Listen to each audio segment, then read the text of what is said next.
Hallelujah.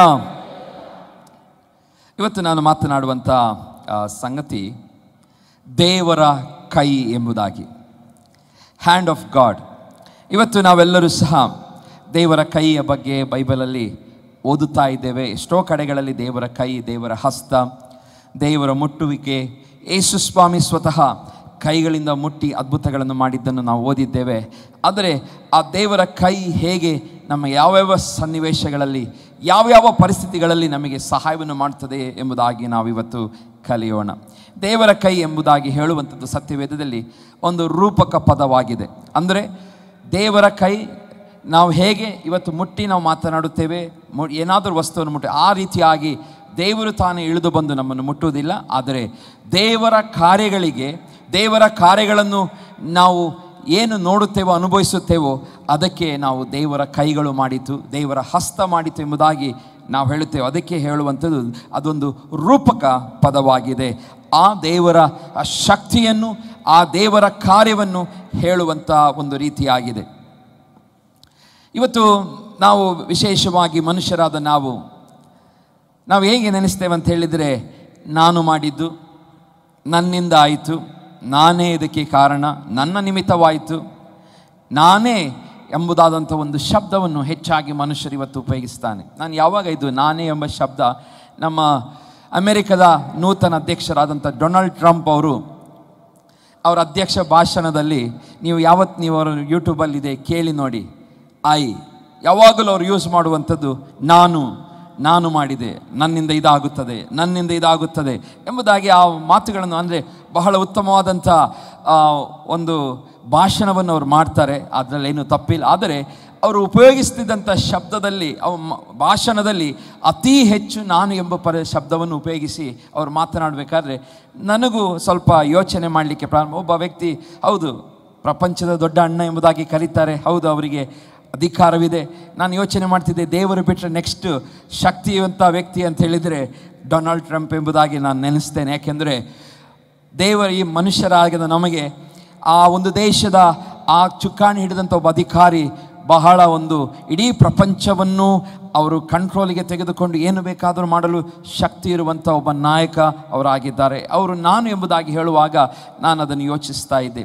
ಆದರೆ ಪ್ರಿಯ ದೇವ ಜನರೇ, ನಾನು ಎಂಬುದಾದಂಥ ಯಾವುದೇ ಕಾರ್ಯಗಳು ನಮ್ಮ ಜೀವಿತದಲ್ಲಿ ನಾವು ಹೊಂದಿರುವುದಾದರೆ, ನಾನು ಮಾಡಿದ್ದರಿಂದ ಆಗಿದೆ ಎಂಬುದಾಗಿ ಎಷ್ಟೋ ಕಾರ್ಯಗಳು ಆಗಿದೆ, ಮಾಡಿರುತ್ತೇವೆ. ಆದರೆ ಆ ಎಲ್ಲ ಕಾರ್ಯಗಳ ಹಿಂದೆ ದೇವರ ಹಸ್ತವಿದೆ. ಹಲ್ಲೆಲೂಯಾ. ಇವತ್ತು ನಾವು ಏನೇ ಮಾಡಿರ್ಬೋದು, ಎಂಥದೇ ದೊಡ್ಡ ದೊಡ್ಡ ಸಂಗತಿಗಳನ್ನು, ಏನೇ ದೊಡ್ಡ ಸಾಧನೆಯನ್ನು ಮಾಡಿರ್ಬೋದು, ದೊಡ್ಡದಾಗಿ ಓದಿರ್ಬೋದು, PhD ಮಾಡಿರ್ಬೋದು, ಅಥವಾ ಏನೇ ಇವತ್ತು ಲೋಕದಲ್ಲಿ ನಮ್ಮನ್ನು ಗುರುತಿಸುವ ಲೆವೆಲಿಗೆ ನಾವು ಏನಾದರೂ ನಾವಾಗಲೇ ಪ್ರಯತ್ನಪಟ್ಟು ಮಾಡಿರ್ಬೋದು. ಆದರೆ ಅದರ ಹಿಂದೆ ನಾನು ಇದೆ, ಹೌದು, ಆದರೆ ಅದರ ಹಿಂದೆ ದೇವರ ಹಸ್ತ ಬಹಳ ಬಲವಾಗಿ ಇದೆ. ಹಲ್ಲೆಲೂಯಾ. ಆ ದೇವರ ಹಸ್ತ ಇರೋದರಿಂದ ಇವತ್ತು ನಾನು ಎಂಬುದಾಗಿ ಹೇಳಲು ಸಾಧ್ಯ. ಇವತ್ತು ಡೊನಾಲ್ಡ್ ಟ್ರಂಪ್ ನಾನು ಎಂಬುದಾಗಿ ಹೇಳಲಿಕ್ಕೆ ಕಾರಣ, ಅವರನ್ನು ದೇವರ ಆಸ್ಥಾನದಲ್ಲಿ ಕೂರಿಸಿದ್ದಾನೆ. ಅವರ ನಾನು ಹಿಂದೆ ಯಾರ ಹಸ್ತವಿದೆ? ದೇವರ ಹಸ್ತ. ಇವತ್ತು ಭೂಮಿ ಮೇಲಿರುವಂಥ ಯಾವುದೇ ಅಧಿಕಾರ ತೆಗೆದುಕೊಳ್ಳಿ, ಬೈಬಲ್ ಹೇಳುತ್ತದೆ ಅಧಿಕಾರವು ಯಾರಿಂದ ಬರುತ್ತದೆ? ದೇವರಿಂದ ಬರುತ್ತದೆ. ಯಾರೆಲ್ಲ ಅಧಿಕಾರವು ಹೊಂದಿದ್ದಾರೋ ಅವರು ಒಂದು ವೇಳೆ ನನಗೆ ಜನರು ಓಟ್ ಹಾಕಿ ನನ್ನನ್ನು ಗೆಲ್ಲಿಸಿರಬಹುದು ಎಂಬುದಾಗಿ ಹೇಳಿದರು, ಅವರು ನೆನಪಿಟ್ಕೊಳ್ಬೇಕು, ಅವರ ಹಿಂದೆ ದೇವರು ಕಾರ್ಯವನ್ನು ಮಾಡಿದ್ದಾನೆ ಎಂಬುದಾಗಿ. ಹಲ್ಲೆಲೂಯಾ. ದೇವರ ಕಾರ್ಯವಿರುವುದರಿಂದ ಯಾರೇ ಆಗಿರಲಿ, ಏನೇ ಸಾಧನೆ ಮಾಡಿದರೂ ಸಹ ಅದು ಹಲ್ಲೆಲೂಯಾ ಕ್ರೆಡಿಟ್ ಯಾರಿಗೆ ಹೋಗಬೇಕು? ಮೊದಲು ನಮ್ಮ ದೇವರಿಗೆ ಅದು ಸಲ್ಲಬೇಕು ಪ್ರಿಯರೇ. ಹಲ್ಲೆಲೂಯಾ. ಇವತ್ತು ನಮ್ಮ ದೇವರ ಕೈಗಳು ಅದು ಮೋಟು ಕೈಯಲ್ಲ ಎಂಬುದಾಗಿ ದೇವರ ವಾಕ್ಯದಲ್ಲಿರುತ್ತೇವೆ. ಆತನ ಕೈಗಳೇನಾಗಿದೆ? ಆಕ್ಟಿವ್ ಆದ ಕೈಗಳು. ನಾವು ಕೀರ್ತನೆಗಳಲ್ಲಿ ಆತನು ನಮ್ಮ ದೇವರ ಬಗ್ಗೆ ಹೋಲಿಸಿಕೊಂಡು ಹೇಳುತ್ತಾನೆ, ನಮ್ಮ ದೇವರ ಕೈಗಳು ಕೆಲಸ ಮಾಡುವ ಕೈಗಳು ಎಂಬುದಾಗಿ. ಹಲ್ಲೆಲೂಯಾ. ನಮ್ಮ ದೇವರಿಗೆ ಕಾಲುಗಳಿದೆ, ಆ ಕಾಲುಗಳು ನಡೆದಾಡುವ ಕಾಲುಗಳು ಎಂಬುದಾಗಿ ಕೀರ್ತನೆಗಾರನು ಹೇಳುತ್ತಾನೆ. ನಮ್ಮ ದೇವರಿಗೆ ಕಣ್ಣುಗಳಿದೆ, ಆ ಕಣ್ಣುಗಳಿಂದ ಆತನು ನೋಡುತ್ತಾನೆ. ನಮ್ಮ ದೇವರಿಗೆ ಬಾಯಿ ಇದೆ, ಆ ಬಾಯಿಯಿಂದ ಮಾತನಾಡುತ್ತಾನೆ. ನಮ್ಮ ದೇವರಿಗೆ ಕಿವಿ ಇದೆ, ನಾವು ಮಾಡುವಂಥ ಪ್ರತಿಯೊಂದು ಪ್ರಾರ್ಥನೆ ವಿಜ್ಞಾಪನೆಯನ್ನು ಕೇಳುವಾತನಾಗಿದ್ದಾನೆ. ಹಲ್ಲೆಲೂಯಾ. ಆ ದೇವರನ್ನು ನಾವು ಆರಾಧಿಸುತ್ತಾ ಇದ್ದೇವೆ. ಹಾಗಾಗಿ ಇವತ್ತು ನಾವು ನೆನಪಿಟ್ಕೊಳ್ಬೇಕು, ನಮ್ಮ ಜೀವಿತಗಳ ಹಿಂದೆ, ಪ್ರತಿಯೊಬ್ಬರ ಜೀವಿತಗಳ ಹಿಂದೆ ಯಾರ ಹಸ್ತವಿದೆ? ದೇವರ ಹಸ್ತವಿದೆ. ನಿಮ್ಮ ಮಕ್ಕಳ ಹಿಂದೆ ದೇವರ ಹಸ್ತವಿದೆ. ನಿಮ್ಮ ಕುಟುಂಬದ ಹಿಂದೆ, ನಿಮ್ಮ ವಯಸ್ಸಾದಂಥ ತಂದೆ ತಾಯಿಗಳ ಹಿಂದೆ ದೇವರ ಹಸ್ತವಿದೆ. ನಿಮ್ಮ ಯವನಸ್ಥ ಮಕ್ಕಳ ಹಿಂದೆ ದೇವರ ಹಸ್ತವಿದೆ. ನಾವಿವತ್ತು ಭಯದಲ್ಲಿ ಜೀವಿಸುವುದು ಬೇಡ. ಭಯವನ್ನು ಬಿಟ್ಟು ಕ್ರಿಸ್ತನ ಮೇಲೆ ಭಾರವನ್ನು ಹಾಕಿ ನಾವು ಜೀವಿಸೋಣ. ಇವತ್ತು ವಿಶ್ವಾಸಿಗಳಾದ ನಾವು ಬಹಳ ಸಾರಿ ಮರೆತು ಹೋಗ್ತೇವೆ. ಯಾಕೆ ನನ್ನ ಕುಟುಂಬದಲ್ಲಿ, ನನ್ನ ಜೀವಿತದಲ್ಲಿ ಸಮಸ್ಯೆಗಳು, ಯಾಕೆ ನನ್ನ ಮಕ್ಕಳು ನಾನು ಎಷ್ಟು ಪ್ರಾರ್ಥನೆ ಮಾಡುತ್ತಾ ಇದ್ದೇನೆ ಸರಿಯಾಗುತ್ತಾ ಇಲ್ಲ, ಅವರು ಇನ್ನೂ ಬೇರೆ ಬೇರೆ ರೀತಿಯ ತೊಂದರೆ ತಾಪತ್ರೆಗಳನ್ನು ಕೊಡುತ್ತಾನೆ ಇದ್ದಾರೆ ಎಂಬುದಾಗಿ ನಾವು ಯೋಚಿಸ್ತಾ ಇರ್ಬೋದು. ಆದರೆ ಪ್ರಿಯ ದೇವಜನರೇ, ನೆನಪಿಟ್ಕೊಳ್ಳಿರಿ, ನಿಮ್ಮ ಪ್ರಾರ್ಥನೆ ಹಲ್ಲೆಲೂಯಾ ದೇವರ ಹಸ್ತವನ್ನು ಇಳಿಯ ಮಾಡುತ್ತದೆ, ಅವರ ಜೀವಿತಗಳನ್ನು ಬದಲಾಯಿಸುತ್ತದೆ, ಅವರ ನೋವನ್ನು ಹೋಗಲಾಡಿಸುತ್ತದೆ. ಅವರ ಎಲ್ಲ ಅಡಿಕ್ಷನ್ಸ್ಗಳು ಯೇಸುವಿನ ನಾಮದಲ್ಲಿ ಅದು ಲಯವಾಗಿ ಹೋಗುವಂಥದ್ದಾಗಿದೆ ಪ್ರಿಯರೇ. ಹಾಗಾಗಿ ನಾವೆಲ್ಲರೂ ನೆನಪಿಟ್ಕೊಳ್ಳಬೇಕು, ನಮ್ಮ ದೇವರ ಹಸ್ತ ನಮ್ಮೆಲ್ಲರ ಮೇಲೆ ಯಾವಾಗಲೂ ಇದೆ ಎಂಬುದಾಗಿ. ನಾವು ದೇವರ ವಾಕ್ಯದಿಂದ ಒಂದು ವಾಕ್ಯವನ್ನು ಓದಿಕೊಳ್ಳೋಣ. ಯೆಶಾಯನ ಪ್ರವಾದನೆ ಗ್ರಂಥ ಅದರ 59ನೇ ಅಧ್ಯಾಯ 1ನೇ ವಚನ. ಯಾರ ದಯಮಾಡಿ ಓದಿರಿ.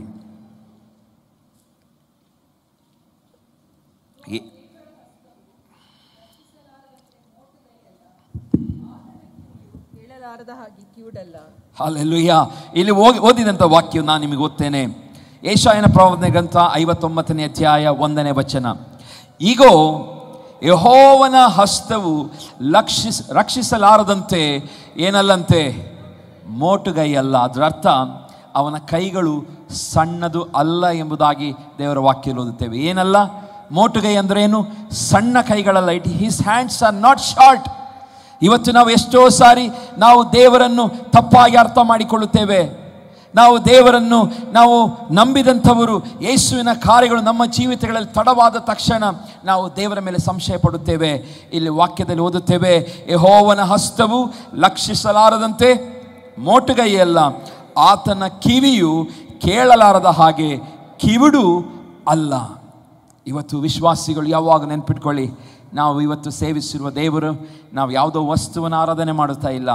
We are not saving a God who is ಏನು ಥಿಂಗ್ ಅಲ್ಲ, ಆತನು ಒಂದು ವಸ್ತು ಅಲ್ಲ. He is a real god, living god. ಆತನು ಜೀವಿಸುವಂಥ ದೇವರಾಗಿದ್ದಾನೆ. ಇಲ್ಲಿ ದೇವರ ಈ ವಾಕ್ಯದಲ್ಲಿ ಓದುತ್ತೇವೆ, ದೇವರ ಸುರಕ್ಷತೆ ಮತ್ತು ಕ್ಷಮತೆ ಅಥವಾ ಸಾಮರ್ಥ್ಯ ಬಗ್ಗೆ ವಾಕ್ಯ ನಮಗೆ ಹೇಳುತ್ತದೆ. ಇವತ್ತು ನಾವು ಅರ್ಥ ಮಾಡಿಕೊಳ್ಬೇಕು, ನಮ್ಮ ದೇವರಲ್ಲಿ ಸಾಮರ್ಥ್ಯವಿದೆ. ವಿಶೇಷವಾಗಿ ತನ್ನ ಮಕ್ಕಳನ್ನು ಕಾಪಾಡುವ ದೇವರೆಂಬುದಾಗಿ ಈ ವಾಕ್ಯದಲ್ಲಿ ಆತನು ಹೇಳ್ತಾ ಇದ್ದಾನೆ. ಹಲ್ಲೆಲೂಯಾ. ಇವತ್ತು ನಾವೆಲ್ಲರೂ ಆತನ ಮಕ್ಕಳಾಗಿದ್ದೇವೆ. ಇಲ್ಲಿ ವಾಕ್ಯದಲ್ಲಿ ಹೇಳ್ತದೆ, ದೇವರು ತನ್ನ ಮಕ್ಕಳನ್ನು ಕಾಪಾಡುತ್ತಾನೆ. ಯಾರು ಆತನ ಮಕ್ಕಳು? ನಾನು ಕಳೆದ ಭಾನುವಾರ ಮಾತಾಡಿದೆ, ಎಷ್ಟೋ ಜನರು ಆತನ ಮಕ್ಕಳಲ್ಲ. ಯಾಕೆ ಮಕ್ಕಳಲ್ಲ? ಅವರು ಸರಿಯಾಗಿ ದೇವರನ್ನು ಪಾಲಿಸುತ್ತಾ ಇಲ್ಲ. ದೇವರ ಮಾತನ್ನು ಕೇಳದೆ ದೇವರ ವಾಕ್ಯವನ್ನು ಅಲ್ಲಗಳೆಯುತ್ತಾ ತಮಗೆ ಇಷ್ಟವಾದಂಥ ಜೀವಿತವನ್ನು ಜೀವಿಸುತ್ತಿರುವ ನಿಮಿತ್ತವಾಗಿ ದೇವರ ವಾಕ್ಯದಲ್ಲಿ ಓದುತ್ತೇವೆ, ಅವರು ದೇವರ ಮಕ್ಕಳಾಗಲು ಸಾಧ್ಯವಿಲ್ಲ ಎಂಬುದಾಗಿ ಕಳೆದ ಭಾನುವಾರ ನಾನು ಹೇಳಿದೆ. ಇವತ್ತು ದೇವರು ತನ್ನ ಮಕ್ಕಳನ್ನು ಕಾಪಾಡುತ್ತಾನೆ. ಯಾರನ್ನು ಕಾಪಾಡುತ್ತಾನೆ? ದೇವರ ಮಾತನ್ನು ಕೇಳುವವರು. ಅದರ ಮುಂದಿನ ವಚನ 2ನೇ ವಚನ ಓದಿಕೊಳ್ಳೋಣ ಬೇಗ. ಆದರೆ ನಿಮ್ಮ ಅಪರಾಧಗಳೇ ನಿಮ್ಮ ದೇವರಿಂದ ನಿಮ್ಮನ್ನು ಅಗಲಿಸುತ್ತಾ ಬಂದಿವೆ. ಏನ್ ಹೇಳ್ತಾನೆ ಇಲ್ಲಿ ಯೆಶಾಯ ಪ್ರವಾದಿ? ಇಲ್ಲಿ ಮೊದಲನೇ ವಾಕ್ಯದಲ್ಲಿ, ಈಗೋ ದೇವರ ಹಸ್ತವು ಏನಲ್ಲ, ಲಕ್ಷಿಸಲಾರದಂತೆ ಮೋಟುಗೈಯಲ್ಲ, ಆದರೆ ಆತನ ಕಿವಿಯು ಕೇಳಲಾರದಾಗೆ ಕಿವಿಡು ಅಲ್ಲ. ಆದರೆ 2ನೇ ವಚನ, ನಿಮ್ಮ ಅಪರಾಧಗಳೇ ನಿಮ್ಮ ದೇವರಿಂದ ನಿಮ್ಮನ್ನು ಅಗಲಿಸುತ್ತಾ ಬಂದಿದೆ. ಹಾಗಾದರೆ ಇಲ್ಲಿ ದೇವರು ರಕ್ಷಿಸಲಿಕ್ಕೆ ಶಕ್ತನೋ ಅಥವಾ ಶಕ್ತಿ ಇಲ್ಲವೋ, ಅಥವಾ ನಾವು ನಮ್ಮ ತಪ್ಪಿನಿಂದ ನಾವು ದೇವರ ಹಸ್ತವನ್ನು ಕಾಣುತ್ತಾ ಇಲ್ಲವೋ, ಈ ವಾಕ್ಯದಲ್ಲಿ ನಮಗೆ ಅರ್ಥವಾಗುತ್ತದೆ. ಹಲ್ಲೆಲೂಯಾ. ಇವತ್ತೆಷ್ಟೋ ಜನರು 2ನೇ ವಾಕ್ಯ ಏನು ಬರೆಯಲ್ಪಟ್ಟಿದೆ, ಅಪರಾಧಗಳ ನಿಮಿತ್ತವಾಗಿ ನಮ್ಮನ್ನೇನು ಮಾಡ್ತಾ ಇದ್ದೇವೆ, ನಾವು ದೇವರಿಂದ ದೂರ ಆಗಲುತ್ತಾ ಇದ್ದೇವೆ. ನಮ್ಮ ಅಪರಾಧ ನಿಮಿತ್ತವಾಗಿ ದೇವರಿಂದ ದೂರವಾಗುತ್ತಾ ಇದ್ದೇವೆ. ಆದರೆ ದೇವರ ಹಸ್ತವು ನಮ್ಮನ್ನು ಯಾವಾಗಲೂ ರಕ್ಷಿಸಬೇಕೆಂಬುದಾಗಿ ಆತನು ಇಷ್ಟಪಡುತ್ತಾ ಇದ್ದಾನೆ. ಆದರೆ ನಾವು ಅಪರಾಧಗಳನ್ನು ಮಾಡುತ್ತಾ, ತಪ್ಪುಗಳನ್ನು ಮಾಡುತ್ತಾ, ದೇವರ ವಾಕ್ಯವನ್ನು ಕೈಕೊಂಡು ನಡೆಯದೆ ಇವತ್ತು ನಾವೇನು ಮಾಡ್ತಾ ಇದ್ದೇವೆ? ದೂರ ದೂರ ದೂರ ಹೋಗುತ್ತಾ ಇದ್ದೇವೆ. ಇಲ್ಲಿ ವಾಕ್ಯದಲ್ಲಿ ನಿಮ್ಮ ಅಪರಾಧಗಳೇ ಆತನು ಕೇಳಲಾರದಂತೆ ಆತನ ಮುಖಕ್ಕೇನಾಗಿದೆ ಅಂತೆ? ಅಡ್ಡವಾಗಿದೆ. ಹಾಲೆಲೂಯ. ಪ್ರಿಯ ದೇವಚನ, ನಮಗೆ ಗೊತ್ತಿರುವಂಥ ಸಂಗತಿಗಳಿದು. ಆದರೆ ಪ್ರಿಯ ತಿರುಗೊಂದಾವರ್ತಿ ದೇವರು ನಮ್ಮನ್ನು ರಿಮೈಂಡ್ ಮಾಡ್ತಿದ್ದಾನೆ, ನನಗೆ ರಕ್ಷಣೆ ಕೊಡಲಿಕ್ಕೆ ಸಾಧ್ಯವಿದೆ, ನನಗೆ ನಿಮ್ಮ ಪ್ರಾರ್ಥನೆಯನ್ನು ಕೇಳಲಿಕ್ಕೆ ಸಾಧ್ಯವಿದೆ, ನಾನು ನಿಮ್ಮ ಪ್ರಾರ್ಥನೆಯನ್ನು ಕೇಳಲು ಬಯಸುತ್ತಾ ಇದ್ದೇನೆ. ಆದರೆ ನಿಮ್ಮ ಜೀವಿತಗಳನ್ನು ನೀವು ಸರಿಪಡಿಸಿಕೊಳ್ಳಿರಿ, ಆಗ ನಿಮ್ಮ ಪ್ರಾರ್ಥನೆಯನ್ನು ನಾನು ಕೇಳುತ್ತೇನೆ. ಹಾಲೆಲೂಯ. ನಿಮ್ಮ ಜೀವಿತವನ್ನು ಸರಿಪಡಿಸಿಕೊಳ್ಳಿರಿ, ನಿಮ್ಮ ದೇವರ ಬಗ್ಗೆ ಇರುವಂಥ ನಿಮ್ಮ ಪ್ರೀತಿಯು ಹೆಚ್ಚಾಗಲಿ. ಸೈತಾನನ ದ್ವೇಷಿಸಿರಿ, ಸೈತಾನನ ಕಾರ್ಯಗಳನ್ನು ದ್ವೇಷಿಸಿರಿ, ಆಗ ನಿಮ್ಮ ಪ್ರಾರ್ಥನೆ ನಾನು ಕೇಳುತ್ತೇನೆ ಎಂಬುದಾಗಿ ಇಲ್ಲಿ ದೇವರು ಯೆಶಾಯ ಪ್ರವಾದಿ ಮುಖಾಂತರ ಹೇಳುವವನಾಗಿದ್ದಾನೆ. ಪ್ರಿಯರೇ, ದೇವರಿಗೆ ಸಹಾಯ ಮಾಡಲು ಯಾವಾಗಲೂ ಇಷ್ಟವಿದೆ. ಆತನಿಗೆ ಸಹಾಯ ಮಾಡಲು ಆತನಿಗೆ ಶಕ್ತಿಯ ಕೊರತೆ ಇಲ್ಲ. ಇವತ್ತು ದೇವರಿಗೆ ನನಗೆ ಮತ್ತು ನಿಮಗೆ ಸಹಾಯ ಮಾಡಲು ಶಕ್ತಿಯ ಕೊರತೆ ಇಲ್ಲ. ಹಾಲೆಲೂಯ. ಆದರೆ ನಾವು ಯೋಚಿಸುತ್ತೇವೆ, ನಮ್ಮ ಸಮಸ್ಯೆ ಬಗ್ಗೆ ಆತನಿಗೆ ಚಿಂತೆ ಇಲ್ಲ, ಯೋಚನೆ ಇಲ್ಲ ಒಂದು. ಆದರೆ ಅದಕ್ಕೆ ಕಾರಣವೂ ಇಲ್ಲಿ ಪ್ರವಾದಿ ನಮಗೆ ತಿಳಿಸ್ತಾ ಇದ್ದಾನೆ. ಏನು ಕಾರಣ? ನಮ್ಮ ಅಪರಾಧಗಳು. ಇವತ್ತು ವಾಕ್ಯದಲ್ಲಿ ನಾವು ನೋಡುವಾಗ ಇವನ್ ಯೇಸು ಸ್ವಾಮಿಯ ಪರ್ವತ ಪ್ರಸಂಗದಲ್ಲಿ ಸಣ್ಣ ಸಣ್ಣ ಕಾರ್ಯಗಳನ್ನು ಆತನು ತಪ್ಪು ಎಂಬುದಾಗಿ ಹೇಳುವುದನ್ನು ನೋಡ್ತೇವೆ. ಆಣೆ ಇಡಬೇಡಿರಿ. ಇವತ್ತು ನಾವು ಎಷ್ಟೋ ಸಾರಿ ಆ ಸಣ್ಣ ಕಾರ್ಯಗಳನ್ನು ಮಾಡ್ತೇವೆ, ಆದರೆ ನಾವು ಅರ್ಥ ಮಾಡಿಕೊಳ್ಳುವುದಿಲ್ಲ, ಆ ಮಾಡಿದ ತಪ್ಪು ನನಗೆ ತೊಂದರೆ ಒಳಪಡಿಸುತ್ತದೆ ಎಂಬುದಾಗಿ. ಮತ್ತಾಯನ ಬರೆದ ಸುವಾರ್ತೆ, ನಾನು ಈಗ ದೇವರು ನನಗೆ ನೆನಪಿಗೆ ತಂದಂಥ ಸಂಗತಿ ಅದು. ಮತ್ತಾಯನ ಬರೆದ ಸುವಾರ್ತೆ 5ನೇ ಅಧ್ಯಾಯ ನಾವು ತೆಗೆದುಕೊಳ್ಳೋಣ. ಇಲ್ಲಿ 5ನೇ ಅಧ್ಯಾಯದಲ್ಲಿ ದೇವರು ಸುಂದರವಾದಂಥ ಉತ್ತಮವಾದಂಥ ಪರ್ವತ ಪ್ರಸಂಗವನ್ನು ನಮ್ಮ ಯೇಸು ಸ್ವಾಮಿ ಮಾಡುತ್ತಾರೆ. ಅಲ್ಲಿ ಹೀಗೆ ಓದ್ತಾ ಬರುವಾಗ ಯೇಸು ಸ್ವಾಮಿ 13ನೇ ವಚನದಲ್ಲಿ, ನೀವು ಭೂಮಿಗೆ ಏನಾಗಿದ್ದೀರಿ? ಉಪ್ಪಾಗಿದ್ದೀರಿ. ಉಪ್ಪು ಸಪ್ಪಗಾದರೆ ಇನ್ಯಾತರಿಂದ ರುಚಿ ಬಂದಿತ್ತು ಎಂಬುದಾಗಿ ಹೇಳ್ತಾನೆ. ಮತ್ತು 14ನೇ ವಚನಕ್ಕೆ ಬರುವಾಗ, ನೀವು ಲೋಕಕ್ಕೆ ಬೆಳಕಾಗಿದ್ದೀರಿ. ಗುಡ್ಡದ ಮೇಲೆ ಕಟ್ಟಿರುವ ಊರು ಮರೆಯಾಗಿರಲಾರರು, ಮತ್ತು ದೀಪವನ್ನು ಹತ್ತಿಸಿ ಕೊಳಗದೊಳಗೆ ಇಡುವುದಿಲ್ಲ, ದೀಪಸ್ತಂಭದ ಮೇಲೆ ಇಡುತ್ತಾರಷ್ಟೇ, ಆಗ ಅದು ಮನೆಯಲ್ಲಿರುವವರೆಲ್ಲರಿಗೂ ಬೆಳಕು ಕೊಡುತ್ತದೆ. ಅದರಂತೆಯೇ ನಿಮ್ಮ ಬೆಳಕು ಜನರ ಮುಂದೆ ಪ್ರಕಾಶಿಸಲಿ ಎಂಬುದಾಗಿ ಯೇಸು ಸ್ವಾಮಿ ಹೇಳಿ, ಅಲ್ಲಿ ಮುಂದೆ ಎಲ್ಲ ಫರಿಸಾಯರಿಗೆ, ಶಾಸ್ತ್ರಿಗಳಿಗೆ ಹೀಗೆ ಆತನು ಬುದ್ಧಿವಾದಗಳನ್ನು ಹೇಳುತ್ತಾ ಆತನು ಹೇಳ್ತಾನೆ.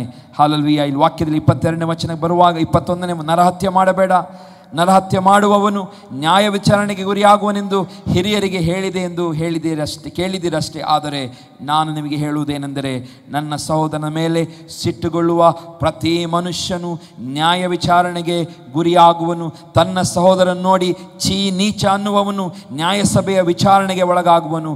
ಮೂರ್ಖ ಅನ್ನುವವನು ಅಗ್ನಿ ನರಕಕ್ಕೆ ಗುರಿಯಾಗುವನು. ಆದ ಕಾರಣ ನೀನು ನಿನ್ನ ಕಾಣಿಕೆಯನ್ನು ಯಜ್ಞವೇದಿ ಹತ್ತಿರಕ್ಕೆ ತಂದಾಗ ನಿನ್ನ ಸಹೋದರನ ಮನಸ್ಸಿನಲ್ಲಿ ನಿನ್ನ ಮೇಲೆ ಏನೋ ವಿರೋಧವಿದೆ ಎಂಬುದು ನಿನ್ನ ನೆನಪಿಗೆ ಬಂದರೆ, ನಿನ್ನ ಕಾಣಿಕೆಯನ್ನು ಯಜ್ಞವೇದಿಯ ಮುಂದೆ ಬಿಟ್ಟು ಹೋಗಿ ಮೊದಲು ನಿನ್ನ ಸಹೋದರನ ಸಂಗಡ ಒಂದಾಗು ಎಂಬುದಾಗಿ ಯೇಸುಸ್ವಾಮಿ ಹೇಳ್ತಾನೆ. ಇದೆಂತಹ ಶ್ರೇಷ್ಠವಾದ ಮಾತುಗಳನ್ನು ಇಲ್ಲಿ ಹಾಲೆಲೂಯ ಯೇಸು ಸ್ವಾಮಿ ನಮಗೆ ಹೇಳ್ತಾ ಇದ್ದಾನಂತ ಹೇಳಿದರೆ, ನರಹತ್ಯೆ ಮಾಡಬಾರ್ದು ಎಂಬುದಾಗಿ ಪ್ರಾರಂಭ ಮಾಡ್ತಾನೆ, ಸಿಟ್ಟುಗೊಳ್ಳಬೇಡಿರಿ ಎಂಬುದಾಗಿ ಹೇಳ್ತಾನೆ, ಮತ್ತೆ ನಿಮ್ಮ ಸಹೋದರನನ್ನು ಕ್ಷಮಿಸಿರಿ, ಅವನನ್ನು ಹೋಗಿ ರೀಕನ್ಸೈಲ್ ಮಾಡಿಕೊಳ್ಳಿರಿ, ರೀಕನ್ಸಿಲೇಷನ್ ಮಾಡಿಕೊಂಡು ಮತ್ತು ಬಂದು ನೀವು ದೇವರ ಆಲಯಕ್ಕೆ ಬಂದು ಯಜ್ಞವೇದಿಯ ಬಳಿಗೆ ಬಂದು ನೀವೇನು ಮಾಡಿರಿ? ಕಾಣಿಕೆಯನ್ನು ಅರ್ಪಿಸಿರಿ ಎಂಬುದಾಗಿ. ಇದು ಸಣ್ಣದೆಂಬುದಾಗಿ ನಾವು ಇವತ್ತು ದಿನನಿತ್ಯದಲ್ಲಿ ಏನಾದರೂ ಒಂದು ಗಲಿಬಿಲಿಗಳನ್ನು ಮಾಡಿಕೊಳ್ಳುತ್ತೇವೆ ಪ್ರಿಯರೇ. ಆದರೆ ಯೇಸು ಸ್ವಾಮಿ ಇದರನ್ನು ಸಹ ಅಲ್ಲಿ ಎತ್ತಿ ನಮಗೆ ತೋರಿಸ್ತಿದ್ದಾನೆ. ಈ ಥರ ಮಾಡುವಂಥದ್ದು ಸಹ ದೇವರ ಮುಂದೆ ಏನಾಗಿದೆ? ನಮ್ಮ ಪ್ರಾರ್ಥನೆಗಳು ಕೇಳಲಾರದ ಹಾಗೆ ಅಡ್ಡಗೋಡೆಯಾಗಿದೆ. ಹಾಲೆಲೂಯ. ಈ ರೀತಿಯಾಗಿ ನಡೆದುಕೊಳ್ಳುವಂಥದ್ದು ಸಹ ನಿಮ್ಮ ಜೀವಿತಕ್ಕೆ ಒಂದೇನಾಗಿದೆ? ಅಡ್ಡಗೋಡೆ ಆಗಿದೆ. ಅದ ನಂತರ ಇಲ್ಲಿ ನಿನ್ನ ವಾದಿಯ ಸಂಗಡ ಇನ್ನೂ ದಾರಿಯಲ್ಲಿ ವಾದಿಸುತ್ತಿರುವಾಗಲೇ ಅವನ ಕೂಡ ಬೇಗ ಸಮಾಧಾನ ಮಾಡಿಕೊ. ಒಂದು ವೇಳೆ ವಾಗ್ವಾದಗಳಾದರೆ ವಾಕ್ಯದಲ್ಲಿ ಓದುತ್ತೇವೆ, ಅವನ ಸಂಗಡ ಏನು ಮಾಡಬೇಕಂತೆ? ದಾರಿಯಲ್ಲಿಯೇ ಬೇಗ ಏನು ಮಾಡಿಕೊ? ಸಮಾಧಾನ ಮಾಡಿಕೊ. ಇಲ್ಲದಿದ್ದರೆ ಆ ವಾದಿಯು ನಿನ್ನ ನ್ಯಾಯಾಧಿಪತಿಗೆ ಒಪ್ಪಿಸಾನು, ನ್ಯಾಯಾಧಿಪತಿಯು ನಿನ್ನನ್ನು ಓಲೆಕಾರನ ಕೈಗೆ ಒಪ್ಪಿಸಿಕೊಟ್ಟನು. ಆಗ ನೀನು ಸೆರೆಯಲ್ಲಿ ಬಿದ್ದೀಯೇ. ನೀನು ಒಂದು ಕಾಸನ್ನಾದರೂ ನಿಲ್ಲಿಸಿಕೊಳ್ಳದೆ ಎಲ್ಲ ಸಲ್ಲಿಸುವ ತನಕ ಅಲ್ಲಿಂದ ಬರುವುದೇ ಇಲ್ಲ ಎಂದು ನಿನಗೆ ಸತ್ಯವಾಗಿ ಹೇಳುತ್ತೇನೆ. ನೋಡಿ, ಯೇಸು ಸ್ವಾಮಿ ಎಂಥ ಸಿಸ್ಟಮೆಟಿಕ್ ಆಗಿ ಆತನು ನಮ್ಮ ರುಟೀನ್ ಜೀವನದಲ್ಲಿ ನಾವು ಮಾಡುವಂಥ ಎಡುವಂಥ ಸಂಗತಿಗಳನ್ನು ಆತನು ಡಿಸ್ಕ್ಲೋಸ್ ಮಾಡ್ತಾ ಇದ್ದಾನೆ. ಓಪನ್ ಆಗಿ ಆತನು ನಮಗೆ ಹೇಳಿ ಖಂಡಿಸ್ತಾ ಇದ್ದಾನೆ. ಆ ರೀತಿಯಾಗಿ ಮಾಡಬೇಡ ಎಂಬುದಾಗಿ, ವ್ಯಭಿಚಾರ ಮಾಡಬೇಡ ಎಂಬುದಾಗಿ ಬರೆದಿದೆ. ಆದರೆ ನಾವೇನು ಮಾಡ್ತಾ ಇದ್ದೇವೆ? ನೀವು ಕೇಳಿದ್ದೀರಷ್ಟೇ. ಆದರೆ ನಾನು ನಿಮಗೆ ಹೇಳುವುದೇನೆಂದರೆ, ಪರಸ್ತ್ರೀಯನ್ನು ನೋಡಿ ಮೋಹಿಸುವ ಪ್ರತಿ ಮನುಷ್ಯನು ಆಗಲೇ ತನ್ನ ಮನಸ್ಸಿನಲ್ಲಿ ಆಕೆ ಕೂಡ ವ್ಯಭಿಚಾರ ಮಾಡಿದವನಾಗಿದ್ದಾನೆ. ಹಲ್ಲೆಲೂಯಾ. ಮತ್ತೆ ನಿನ್ನ ಬಲಗಣ್ಣು ನಿನ್ನನ್ನು ಪಾಪದಲ್ಲಿ ಸಿಕ್ಕಿಸುವುದಾದರೆ ಅದನ್ನು ಕಿತ್ತು ಬಿಸಾಡಿ ಬಿಡು. ನಿನ್ನ ದೇಹವೆಲ್ಲ ನರಕದಲ್ಲಿ ಬೀಳುವುದಕ್ಕಿಂತ ಅವಯವಗಳಲ್ಲಿ ಒಂದು ಹೋದರೂ ನಿನಗೆ ಹಿತವಲ್ಲವೇ? ಹಲ್ಲೆಲೂಯಾ. ಪ್ರಿಯ ದೇವಚನರೇ, ಇವತ್ತು ಆ ಅಧ್ಯಾಯಗಳು ಮನೆಗೆ ಹೋಗಿ ಓದಿರಿ. ಮತ್ತಾಯನ ಬರೆದ ಸುವಾರ್ತೆ 5, 6 ಮತ್ತು 7 ಪರ್ವತ ಪ್ರಸಂಗಗಳು ಉತ್ತಮವಾದಂಥ ಯೇಸುವಿನ ಶ್ರೇಷ್ಠ ಬೋಧನೆಗಳು ನಮಗೆ ಪಾಲಿಸಬೇಕು. ನಾವು ಹೇಗೆ ಈ ಭೂಮಿಯ ಮೇಲೆ ಜೀವಿಸಬೇಕು, ಯಾವ ತಪ್ಪುಗಳನ್ನು ಮಾಡಬಾರದು, ಏನು ಮಾಡಬಾರದು ಎಂಬುದಾಗಿ ಇಲ್ಲಿ ಬರೆಯಲ್ಪಟ್ಟಿದೆ. 33ನೇ ವಚನಕ್ಕೆ ಬರುವಾಗ ಹೇಳ್ತಾನೆ, ನೀನು ಸುಳ್ಳಾಣೆ ಇಡಬಾರದು, ನೀನು ಇಟ್ಟುಕೊಂಡ ಆಣೆಗಳನ್ನು ಕರ್ತನಿಗೆ ಸಲ್ಲಿಸಬೇಕೆಂದು ಹಿರಿಯರಿಗೆ ಹೇಳಿಯದೆ ಎಂದು ಕೇಳಿದಿರಷ್ಟೇ. ಆದರೆ ನಾನು ನಿಮಗೆ ಹೇಳುವುದೇನೆಂದರೆ, ಆಣೆಯನ್ನೇ ಇಡಬೇಡ, ಆಣೆಯನ್ನೇ ಇಡಬೇಡ. ಆಕಾಶದ ಮೇಲಾಗಲಿ ಇಡಬೇಡ, ಅದು ದೇವರ ಸಿಂಹಾಸನ. ಭೂಮಿಯ ಮೇಲೆ ಆಣೆ ಇಡಬೇಡ, ಅದು ಆತನೇನಾಗಿದೆ? ಪಾದಪೀಠ. ಯೆರೂಸಲೇಮಿನ ಮೇಲೆ ಆಣೆ ಇಡಬೇಡ, ಅದು ಆ ದೊಡ್ಡ ಅರಸನ ಪಟ್ಟಣವಾಗಿದೆ. ನಿನ್ನ ತಲೆಯ ಮೇಲೆ ಕೂಡ ಸಹ ಇವತ್ತು ಏನೆಲ್ಲ ಆಣೆಗಳು ನಾವು ಇಡ್ತೇವೆ, ಹೌದಲ್ಲ? ಒಂದು ತಪ್ಪು ಮಾಡ್ತೇವೆ, ತಪ್ಪು ಮಾಡಿ ಬಂದು ಆಣೆಗಳನ್ನು ಕೇಳಬೇಕು. ನಾವು ಸ್ಕೂಲಲ್ಲಿರಬೇಕಾದ್ರೆ ನಮಗೆ ಆ ಸ್ಕೂಲಿಂದ ಮಕ್ಕಳಿಂದ ಕಲ್ತಿದ್ದೇವೆ. ಗಾಡ್ ಪ್ರಾಮಿಸ್ ಏನು ಹೇಳ್ತಿದ್ವಿ? God promise. ತುಳುವಲ್ಲಿ ಒಳ್ಳೆ ಹೇಳ್ತಾರೆ, ದೇವರ ನಾಜೆ ಅಂದರೆ ದೇವರ ಆಣೆ. ನಾನೇನು ಮಾಡಲಿಲ್ಲ, ಮಾಡಿರ್ತೇವೆ, ಯಾರ ಮೇಲೆ ಹಾಕಿ ದೇವರ ಹೆಸರನ್ನು ಹೇಳಿ ನಾನು ಮಾಡಲಿಲ್ಲ. ಅಮ್ಮೆ ಅಪ್ಪೆ ಎಲ್ಲರ ಮೇಲೆ ಆಣೆ ಇಟ್ಟು ನಾವು ಸಮಯವನ್ನು ಕಳೆದಿದ್ದೇವೆ. ಯೇಸುಸ್ವಾಮಿ ಹೇಳ್ತಾನೆ, ಅದನ್ನು ಮಾಡಲೇಬೇಡ. ಹಲ್ಲೆಲೂಯಾ. ಪ್ರಿಯ ದೇವಚರೇ, ನಾವು ಎಷ್ಟೋ ಸಾರಿ ನಾವು ಗಂಟೆಗಟ್ಟಲೆ ಪ್ರಾರ್ಥನೆ ಮಾಡಿರ್ಬೋದು. ಆದರೆ ಎಷ್ಟೋ ಸಾರಿ ನಮ್ಮ ಸಣ್ಣ ಸಣ್ಣ ಮಿಸ್ಟೇಕ್ಗಳು ಏನಾಗಿರ್ತದೆ? ಅಡ್ಡ ಗೋಡೆಯಾಗಿ ನಮ್ಮ ಪ್ರಾರ್ಥನೆಗೆ ನಿಂತಿರ್ತದೆ. ಪ್ರಿಯರೇ, ಕೆಲವರಂತೂ ಪ್ರಾರ್ಥನೆ ಮಾಡುವುದಿಲ್ಲ, ಬಿಡಿ, ಅದು ಎರಡನೇದು, ಅವರ ಕ್ಯಾಟಗರಿಯೇ ಬೇರೆ. ಆದರೆ ಪ್ರಾರ್ಥನೆ ಮಾಡುವವರು ಸಹ ನಾವು ನೆನಪಿಟ್ಕೊಳ್ಳಿ, ನಾವು ನಮ್ಮ ಜೀವಿತಗಳಲ್ಲಿ ಏನಾದರೂ ಯೇಸು ನಮಗೆ ಹೇಳಿದಂಥ ಮಾತುಗಳನ್ನು ಬಿಟ್ಟು ನಾವು ಏನಾದರೂ ನಮ್ಮ ಜೀವಿತಗಳಲ್ಲಿ ನಡೆಯುತ್ತಿರುವುದಾದರೆ ನಾವು ಏನು ಮಾಡ್ತಾ ಇದ್ದೇವೆ? ಕಿವಿಯನ್ನು ಕ್ಲೋಸ್ ಮಾಡಿದ ಹಾಗೆ, ದೇವರು ಕೇಳಿಯೂ ಕೇಳದ ಹಾಗೆ ಮಾಡುವಂಥದ್ದಾಗಿದೆ. ಪ್ರಿಯರೇ, ಇವತ್ತು ಪ್ರಿಯ ದೇವಚನರೇ, ಸಣ್ಣ ಸಣ್ಣ ಯಾವುದಾದ್ರೂ ಸಂಗತಿಗಳು ನಮ್ಮಲ್ಲಿದ್ದರೆ ನಾವು ಸರಿಪಡಿಸಿಕೊಳ್ಳೋಣ. ಕ್ರಿಸ್ತಿಯ ಜೀವಿತ ಅಂದರೆ ಅದೇ ಆಗಿದೆ. ಹಲ್ಲೆಲೂಯಾ. ಸಣ್ಣದರಲ್ಲಿ ನಾವು ತಪ್ಪಿ ನಡೆದರೂ ನಮಗೆ ಪರಲೋಕ ರಾಜ್ಯ ನಮಗೆ ಖಂಡಿತ ಸಿಗುವುದಿಲ್ಲ. ಪ್ರಿಯರೇ, ದೇವರು ಕೃಪಾಪೂರ್ಣನಾದರೆ ದೇವರು ನಮಗೆ ಚಾನ್ಸ್ ಕೊಡುತ್ತಾನೆ. ದೇವರ ಮುಂದೆ ಪಶ್ಚಾತ್ತಾಪದೊಂದಿಗೆ ಪ್ರಾರ್ಥನೆ ಮಾಡಿ ಸರಿಪಡಿಸಿಕೊಳ್ಳುವಂಥದ್ದು. ಹಲ್ಲೆಲೂಯಾ. ದೇವರು ನಮಗೆ ಅವಕಾಶವನ್ನು ಕೊಡುತ್ತಾನೆ. ಅವಕಾಶವನ್ನು ನಾವು ತಪ್ಪಿ ಜೀವಿಸಿದರೆ ಸಲ್ಲುವುದಿಲ್ಲ. ಪ್ರಿಯರೇ, ಒಂದು ಸಾರಿ ಒಬ್ಬ ಕಳ್ಳನು, ಬಹಳ ಎಕ್ಸ್ಪರ್ಟ್ ಕಳ್ಳ ಅವನು ಒಂದು ದಿವಸ ಒಂದು ಕಡೆ ಮನೆಯನ್ನು ಕದೀತಾನೆ. ಕದ್ದಂಥ ಮನೆ ಕದೀತಾನೆ. ಕದ್ದ ತಕ್ಷಣ ಏನಾಗ್ತದೆ, ಅವನ ಮನೆಯ ಓನರ್ ಏನು ಮಾಡ್ತಾರೆ, ಇವನು ಕಳ್ಳ ಅಂತ ಗೊತ್ತಾಗಿ ಅವನು ರೆಡ್ ಹ್ಯಾಂಡ್ ಆಗಿ ಸಿಕ್ಕಿಹಾಕಿಕೊಂಡು ಆವಾಗ ಸಿಕ್ಕಿಹಾಕೊಂಡ ಸಮಯದಲ್ಲಿ ಅವನು ಎಲ್ಲ ಸುಳ್ಳುಗಳನ್ನು ಹೇಳಿ ಆ ಮನೆಯ ಓನರಿಗೆ, ದಯಮಾಡಿ ನನ್ನನ್ನು ಕ್ಷಮಿಸಿ, ಪೊಲೀಸರಿಗೆ ಮಾತ್ರ ನನ್ನನ್ನು ಒಪ್ಪಿಸಿಕೊಡಬೇಡಿರಿ, ದಯಮಾಡಿ ನನ್ನನ್ನು ಕ್ಷಮಿಸಿ, ನಾನು ಇನ್ನು ಮುಂದೆ ಯಾವತ್ತೂ ಈ ತಪ್ಪನ್ನೇ ಮಾಡೋದಿಲ್ಲ ಎಂಬುದಾಗಿ ಹೇಳಿ ಏನು ಮಾಡ್ತಾನೆ, ಆ ಕಳ್ಳ ಅವರದ್ದು ಹೇಗಾದರೂ ಕೈ ಕಾಲಿಗೆಲ್ಲ ಬಿದ್ದು ಸಾರಿಯನ್ನು ಕೇಳಿ ಆತನು ಕ್ಷಮೆಯನ್ನು ಹೇಗೂ ಗಿಟ್ಟಿಸ್ಕೊಳ್ತಾನೆ. ಆ ಮನೆಯ ಓನರ್ ಏನು ಮಾಡ್ತಾರೆ, ಕ್ಷಮೆಯನ್ನು ಕೊಡ್ತಾರೆ. ಆತನು ಹೋಗ್ತಾನೆ. ಹಾಗೆ ಹೋಗಿ ಹೀಗೆ ಈ ವ್ಯಕ್ತಿ ಏನು ಮಾಡ್ತಾನೆ, ಈ ಅವನ ಬುದ್ಧಿ ಏನು, ಕಳ್ಳನೇ, ಹುಟ್ಟು ಗುಣ ಸುಟ್ಟರು ಹೋಗುವುದಿಲ್ಲ ಎಂಬುದಾಗಿ ಗಾದೆ ಇದೆ. ಹೀಗೆ ಅವನು ಕ್ಷಮೆಯನ್ನು ಕೊಟ್ಟ ಮೇಲೆ ತಿರುಗಿ ಒಂದು ಸ್ವಲ್ಪ ಸಮಯದ ನಂತರ ಹೀಗೆ ಕದಿಯಲು ಪ್ರಾರಂಭ ಮಾಡಿದ ನಂತರ ಹೀಗೆ ಕದಿಯುವಂಥ ಸಮಯದಲ್ಲಿ ಆತನು ಒಂದು ದೊಡ್ಡ ದರೋಡೆಯ ಕೆಲಸಗಳನ್ನೇ ಅವನು ಮಾಡ್ತಾನೆ. ಹೀಗೆ ಮಾಡಿದ ನಂತರ ಪೊಲೀಸ್ನವರಿಗೆ ಗೊತ್ತಾಗ್ತದೆ. ಪೊಲೀಸ್ನವರು ಅವನನ್ನು ಹುಡುಕ್ತಾರೆ, ಸಿಕ್ಕುತ್ತಾನೆ. ಕಳ್ಳ ಯಾರೆಂಬುದಾಗಿ ಗೊತ್ತಾಗ್ತದೆ. ಅವನನ್ನು 14 ದಿನಗಳ ಪೊಲೀಸ್ ಕಸ್ಟಡಿ ಎನ್ಕ್ವೈರಿ ಎಲ್ಲ ಆಗ್ತದೆ. ಅದ ನಂತರ ಅವನಿಗೆ ಕೋರ್ಟಿಗೆ ಹೋಗಿ ಮಾತನಾಡುವಂಥ ಸ್ಥಿತಿ ಬರ್ತದೆ. ಕೋರ್ಟಿಗೆ ಹೋದಾಗ ಅಲ್ಲಿ ಜಡ್ಜ್ ಕೂತಿರ್ತಾರೆ. ಜಡ್ಜಿಗೆ ಇವನನ್ನು ನೋಡಿದ ತಕ್ಷಣ ನಾನು ಇವನನ್ನು ಎಲ್ಲೋ ನೋಡಿದ್ದೇನಲ್ಲ ಎಂಬುದಾಗಿ ಯೋಚನೆ ಬರ್ತದೆ. ನೋಡುವಾಗ ಇವನಿಗೆ ಹೆಸರು ಕೇಳುವಾಗ ಗೊತ್ತಾಯಿತು ಇವನು ಇಂಥವನೆಂಬುದಾಗಿ. ಅವಾಗ ಜಡ್ಜಿಗೆ ನೆನಪಾಗ್ತದೆ. ಆವಾಗ ಹೇಳ್ತಾನೆ, ಹೀಗೆ ಅವನು ಅಪರಾಧಿಯಾಗಿ ಅಲ್ಲಿ ನಿಂತಿದ್ದಾನೆ. ಆವಾಗ ಜಡ್ಜ್ ಹೇಳ್ತಾರೆ, ನಾನು ಒಂದು ಸಾರಿ ನಿನಗೆ ಕ್ಷಮೆಯನ್ನು ಕೊಟ್ಟಿದ್ದೆ. ಆವಾಗ ನಾನು ಈ ಸ್ಥಳದಲ್ಲಿ ಏನಾಗಿರಲಿಲ್ಲ, ಕೂತುಕೊಂಡು ಜಡ್ಜಾಗಿ ನಾನು ಕೂತಿರಲಿಲ್ಲ. ಆವಾಗ ಫಸ್ಟ್ ಸಾರಿ ಅವನು ಕದ್ದದ್ದು ಯಾರ ಮನೆ ಆಗಿತ್ತು? ಜಡ್ಜಿನ ಮನೆ ಆಗಿತ್ತು. ಜಡ್ಜ್ ಅವಾಗ ಜಡ್ಜಿನ ಸೀಟಲ್ಲಿ ಕೂತ್ಕೊಂಡಿರಲಿಲ್ಲ. ಹಾಗಾಗಿ ಅವನು ಕ್ಷಮೆಯನ್ನು ಕೇಳುವಾಗ ಅವನಿಗೆ ಗೊತ್ತಿದೆ, ಕಾನೂನು ಮುಖಾಂತರವಾಗಿ ಹೋದರೆ ಬಹಳ ತೊಂದರೆ ಆಗ್ತದೆ, ಈ ವ್ಯಕ್ತಿ ಕ್ಷಮೆಯನ್ನು ಕೇಳ್ತಾ ಇದ್ದಾನಲ್ಲ ಎಂಬುದಾಗಿ ಅವನಿಗೆ ಕ್ಷಮೆಯನ್ನು ಕೊಟ್ಟು ಕಳಿಸಿಬಿಡ್ತಾರೆ. ಅವನು ಕ್ಷಮೆಯನ್ನು ಹೊಂದಿಕೊಂಡು ಹೋಗಿಬಿಡ್ತಾನೆ. ಕ್ಷಮೆ ಸಿಗುತ್ತದೆ. ಆದರೆ ಇನ್ನೊಂದು ಸಾರಿ ಆತನು ನಿಜವಾಗಿಯೂ ಪೊಲೀಸರ ಕೈಯಲ್ಲಿ ಸಿಗಾಕೊಳ್ತಾನೆ. ಅವನ ಮೇಲೆ FIR ರಿಜಿಸ್ಟರ್ ಆಗ್ತದೆ. ಕೋರ್ಟಿನ ಮುಂದೆ ಸಬ್ಮಿಟ್ ಮಾಡುವಾಗ ಕೋರ್ಟಿನಲ್ಲಿ ಯಾರಾಗಿರ್ತಾರೆ? ಜಡ್ಜ್. ಅವನು ಫಸ್ಟ್ ಕದ್ದಂಥ ಮನೆಯ ಓನರ್ ಆಗಿರ್ತಾರೆ. ಇವನ ನೋಡಿದ ತಕ್ಷಣ ಇವನಿಗೆ ಪರಿಚಯವಾಗ್ತದೆ, ಕಳ್ಳನಿಗೂ ಜಡ್ಜನ್ನು ನೋಡಿದ ತಕ್ಷಣ ಪರಿಚಯವಾಗ್ತದೆ. ಅಲ್ಲಿಯೂ ಸಹ ಹೇಳ್ತಾನೆ, ಸ್ವಾಮಿಗಳೇ, ನ್ಯಾಯಾಧೀಶ ದಯಮಾಡಿ ನನಗೆ ಕ್ಷಮೆಯನ್ನು ಕೊಡಿ, ನನ್ನನ್ನು ಕ್ಷಮಿಸಿ ಎಂಬುದಾಗಿ ಅಂಗಲಾಚಿ ಬೇಡಿಕೊಳ್ತಾನೆ. ಆದರೆ ಅವನು ಹೇಳ್ತಾನೆ, ನಾನು ಅವಾಗ ಈ ಸೀಟಲ್ಲಿ ಕೂತಿರಲಿಲ್ಲ, ಒಂದು ವೇಳೆ ಅವಾಗಿನ ಹಾಗೆ ಒಂದು ವೇಳೆ ನಾನು ಹೊರಗಡೆ ಇದ್ದಿದ್ದು ನಾನು ಕ್ಷಮಿಸ್ತಾ ಇದ್ದೆ. ಈ ಸೀಟು ನ್ಯಾಯವನ್ನು ಕೊಡುವಂಥ ಸೀಟು. ನೀನು ನನಗೂ ಆಲ್ರೆಡಿ ನೀನು ಕಳ್ಳ ಎಂಬುದಾಗಿ ಗೊತ್ತು. ನಿನಗೆ ಬೇರೆ ಯಾವ ವಿಟ್ನೆಸ್ಸೇ ಬೇಡ. ನಾನೇ ಕಣ್ಣಾರೆ ನನ್ನ ಮನೆಯ ಎಕ್ಸ್ಪೀರಿಯನ್ಸ್ ನನಗೆ ಆಗಿದೆ. ನೀನು ಕಳ್ಳ ಎಂಬುದಾಗಿ ನನಗೆ ಗೊತ್ತು. ಇನ್ನು ಏನು ಮಾಡಲಿಕ್ಕಾಗೋದಿಲ್ಲ. ಕ್ಷಮೆಯನ್ನು ಕೊಡುವಂಥ ಸಮಯದಲ್ಲಿ ಕ್ಷಮೆ ಸಿಕ್ಕಿದೆ. ಆದರೆ ನೀನು ಆ ಅಪರಾಧವನ್ನು ಏನು ಮಾಡ್ತಾ ಬಂದು ಮುಂದುವರಿಸಿಕೊಂಡು ಬಂದು ಇವಾಗ ನಿನಗೇನು ಶಿಕ್ಷೆ ಸಿಗುತ್ತದೆ. ಶಿಕ್ಷೆಯಿಂದ ನಿನಗೆ ತಪ್ಪಿಸಲಿಕ್ಕೆ ಯಾರಿಗೂ ಸಾಧ್ಯವಿಲ್ಲ ಎಂಬುದಾಗಿ ಅವರು ಹೇಳ್ತಾರೆ. ಇವತ್ತು ಪ್ರಿಯರೇ, ಅದೇ ರೀತಿ ನಮ್ಮ ಯೇಸು ಆಗಿದ್ದಾನೆ. ಇವತ್ತು ನಾವೆಲ್ಲರೂ ಇಲ್ಲಿದ್ದೇವಲ್ಲ, ಅದೇ ರೀತಿ ಯೇಸು ನಮ್ಮನ್ನು ಕ್ಷಮಿಸ್ತಾ ಇದ್ದಾನೆ. ದಿನನಿತ್ಯವೂ ನಮ್ಮನ್ನು ಕ್ಷಮಿಸ್ತಾ ಇದ್ದಾನೆ. ಆದರೆ ಅದನ್ನು ಗ್ರಾಂಟೆಡ್ ಆಗಿ ತೆಗೆದುಕೊಳ್ಳೋದು ಬೇಡ. ಒಂದು ದಿವಸ ಯೇಸು ನ್ಯಾಯಾಧಿಪತಿಯಾಗಿ ಸಿಂಹಾಸನ ಮೇಲೆ ಕುಳಿತುಕೊಂಡು ನಮ್ಮೊಬ್ಬೊಬ್ಬರನ್ನು ಆತನು ನ್ಯಾಯ ತೀರ್ಪಿಗೆ ಒಳಪಡಿಸಲಿಕ್ಕಿದ್ದಾನೆ.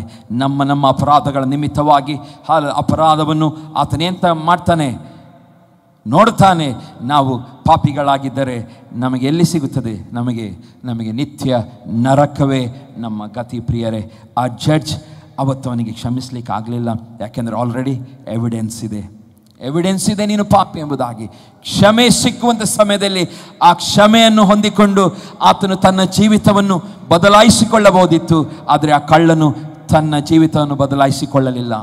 ಆ ಕಳ್ಳನು ತನ್ನ ಜೀವಿತವನ್ನು ಬದಲಾಯಿಸಿಕೊಳ್ಳದೆ ತನ್ನ ಜೀವಿತವನ್ನು ಅದೇ ರೀತಿಯಾಗಿ ಮುಂದುವರಿಸಿಕೊಂಡು ಹೋದ. ಅವನಿಗೆ ಅಂತ್ಯವೇನಾಯಿತು?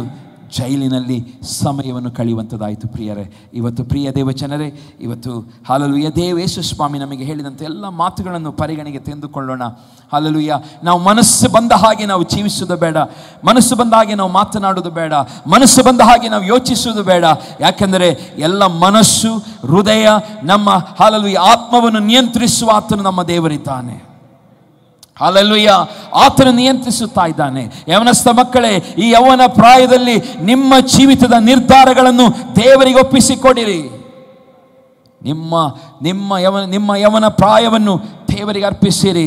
ಯಾಕಂದರೆ ಒಂದು ವೇಳೆ ಇವತ್ತು ನೀವು ಅರ್ಪಿಸದೆ ಹೋದರೆ, ನೀವು ನಿಮ್ಮ ಜೀವಿತವನ್ನು ದೇವರಿಗೆ ಸಮರ್ಪಣೆ ಮಾಡದೆ ಹೋದರೆ, ಸೈತಾನನು ಕಾಯ್ತಾ ಇದ್ದಾನೆ. ಬಹಳ ಗಂಭೀರವಾಗಿ ಕ್ರಿಸ್ತಿಯ ಜೀವಿತವನ್ನು ನಾವು ತೆಗೆದುಕೊಳ್ಳಬೇಕು. ಹಲ್ಲೆಲೂಯಾ.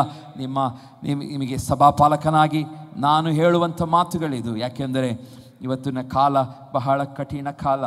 ನಾವು ಇವತ್ತು ದೇವರ ಮುಂದೆ ಮುರಿಯಲ್ಪಡದೆ ಹೋದರೆ ನಾವು ಏನನ್ನು ಮಾಡಲಿಕ್ಕಾಗುವುದಿಲ್ಲ. ದೇವರ ಮುಂದೆ ಮೊಣಕಾಲು ಹಾಕದೆ ಹೋದರೆ ನಾವು ದೇವರಿಂದ ಏನನ್ನು ಹೊಂದಿಕೊಳ್ಳಲು ಸಾಧ್ಯವಿಲ್ಲ. ಯಾಕೆಂದರೆ ದೇವರ ವಾಕ್ಯದಲ್ಲಿ ಓದ್ತೇವೆ, ನಾವು ತಗ್ಗಿಸಿಕೊಳ್ಳಬೇಕು. ಮುರಿದ ಮನಸ್ಸೇ ಆತನಿಗೆ ಏನಾಗಿದೆ ಅಂತೆ? ಇಷ್ಟ ಯಜ್ಞ. ನೀವು ಮುರಿಯಲ್ಪಟ್ಟು ದೇವರ ಸನ್ನಿಧಾನದ ಏನೇ ಕೇಳಿಕೊಳ್ಳಿರಿ, ಆತನು ಕೊಡುತ್ತಾನೆ.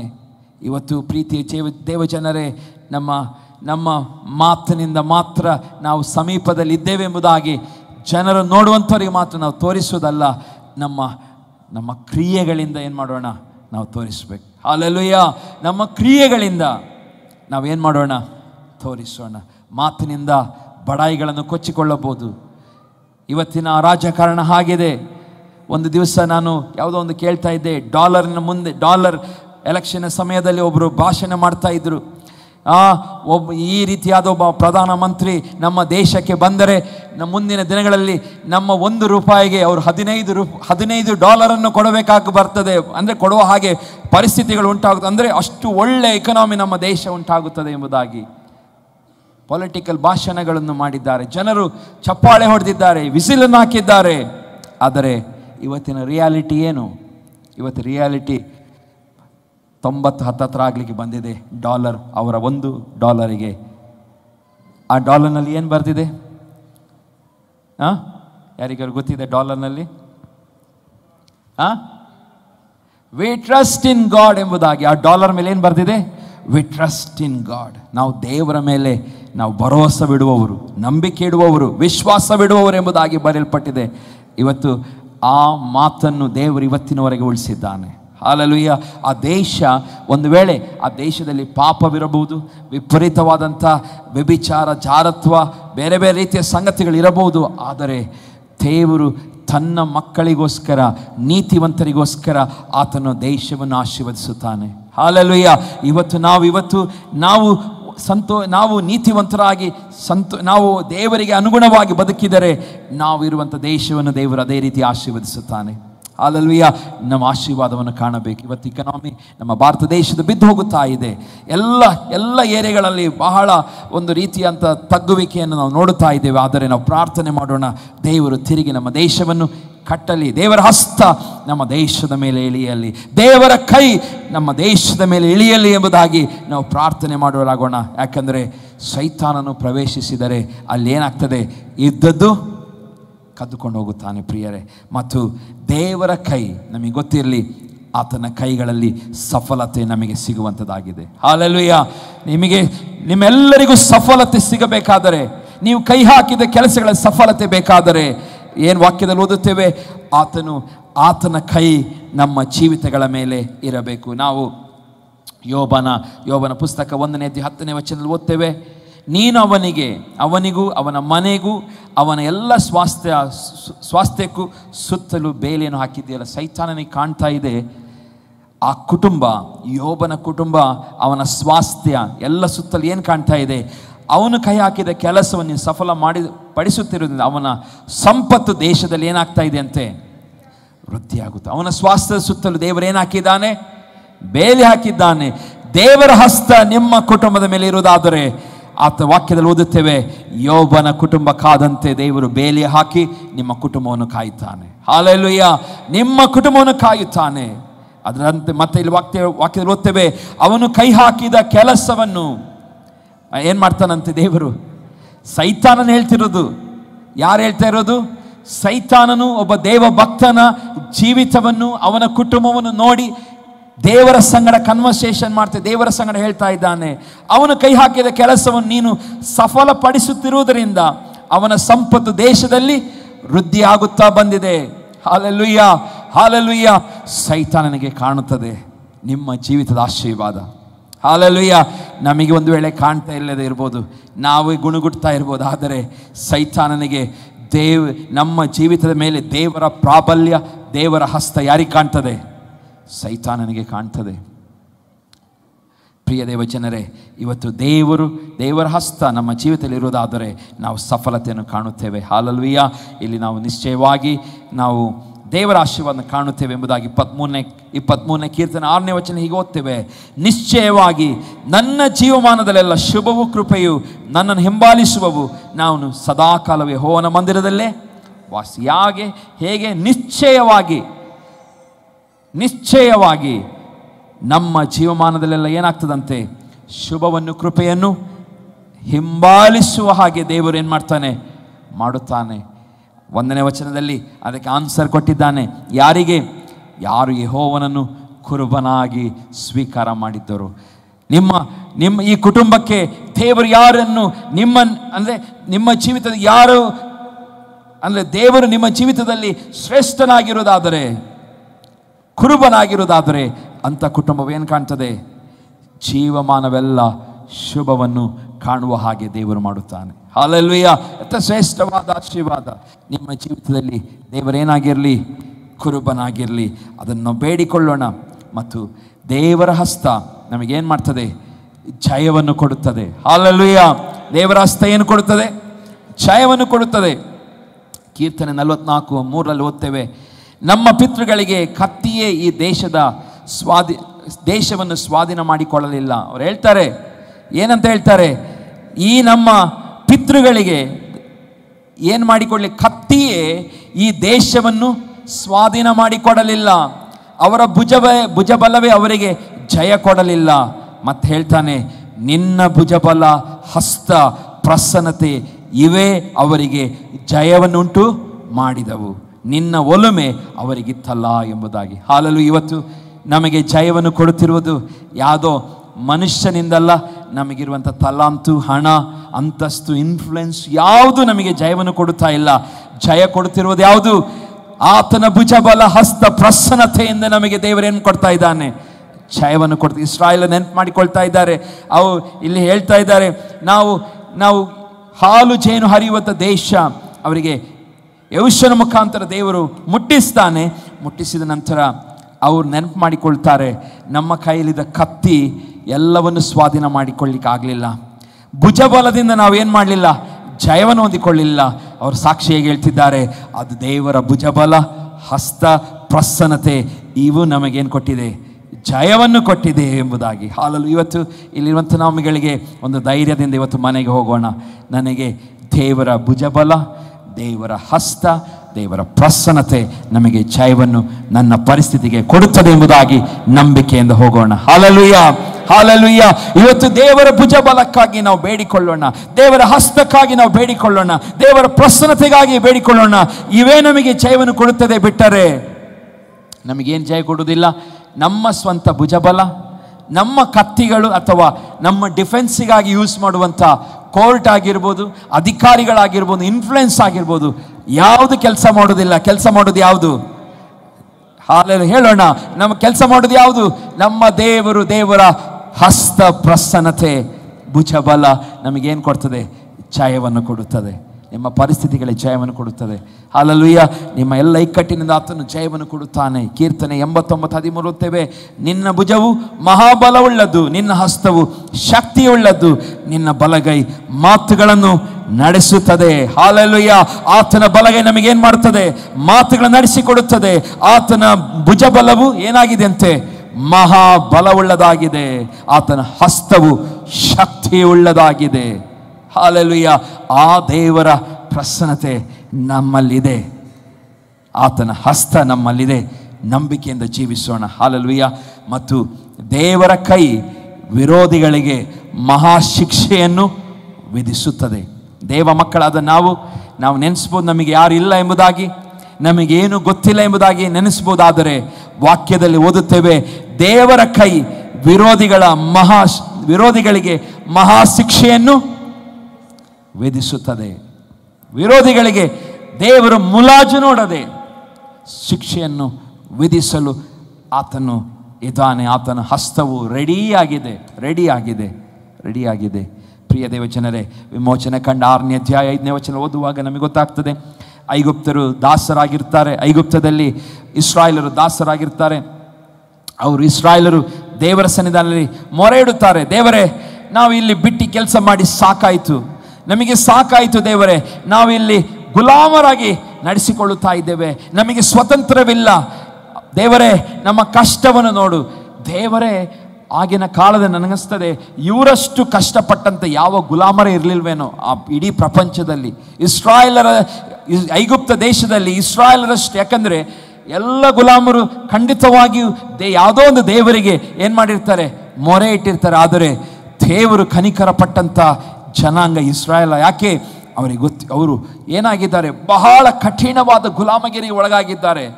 ನಮಗೆ ಊಹಿಸ್ಲಿಕ್ಕೂ ಆಗೋದಿಲ್ಲ, ಅಷ್ಟು ಕಠಿಣವಾದಂಥ ಗುಲಾಮಗಿರಿಯಲ್ಲಿದ್ದಾರೆ. ಕೀಳಾಗಿ ನೋಡಲ್ಪಡ್ತಾ ಇದ್ದಾರೆ.